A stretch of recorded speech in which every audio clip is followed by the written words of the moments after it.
اعوذ باللہ من الشیطان الرجیم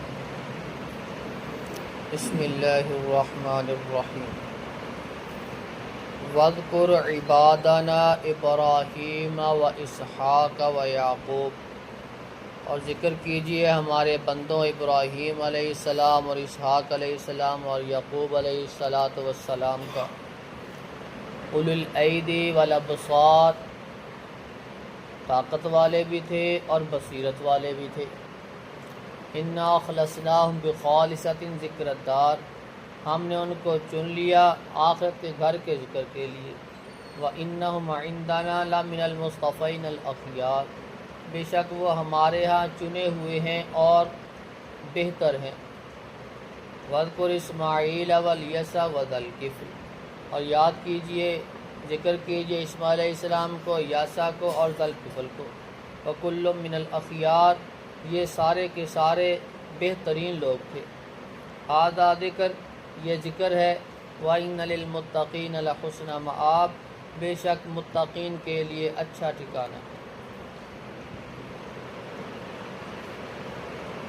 ابراہیم علیہ السلام، اسحاق علیہ السلام اور یعقوب علیہ السلام تینوں ہی بڑی طاقتوں والے لوگ تھے، بڑی بصیرت والے تھے۔ فہم و فراست اللہ رب العزت نے اتنی عطا کی کہ جس کا اندازہ نہیں ہے۔ اللہ رب العزت نے بھی ان کی گواہی دی کہ یہ بڑے ہی بصیرت والے تھے، دور اندیش تھے۔ ہم نے ان کو آخرت کے ذکر کے لیے چنا ہوا ہے۔ بڑے بہترین لوگ ہیں یہ ہمارے نزدیک۔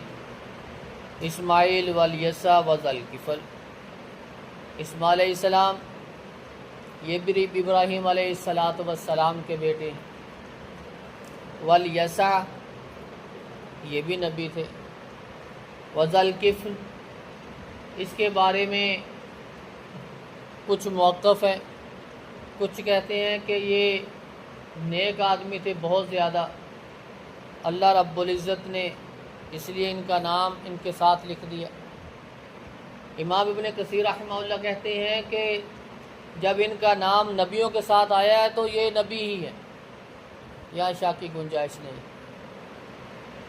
وَكُلٌّ مِّنَ الْأَخْيَارِ، یہ بڑے بہترین لوگ سارے کے سارے۔ ھذا ذکر، یہ ایک نصیحت ہے، قرآن مجید ایک نصیحت ہے۔ وَإِنَّ لِلْمُتَّقِينَ لَحُسْنَ مآب، بے شک متقین کے لیے اچھا ٹھکانہ ہے۔ اللہ رب العزت سے دعا ہے کہ اللہ رب العزت ہمیں انبیاء علیہم السلام کی ذات پہ صحیح عقیدہ رکھ کے قرآن و سنت کے مطابق زندگی گزارنے کی توفیق عطا فرمائے۔ سبحان ربک رب العزت عما یصفون۔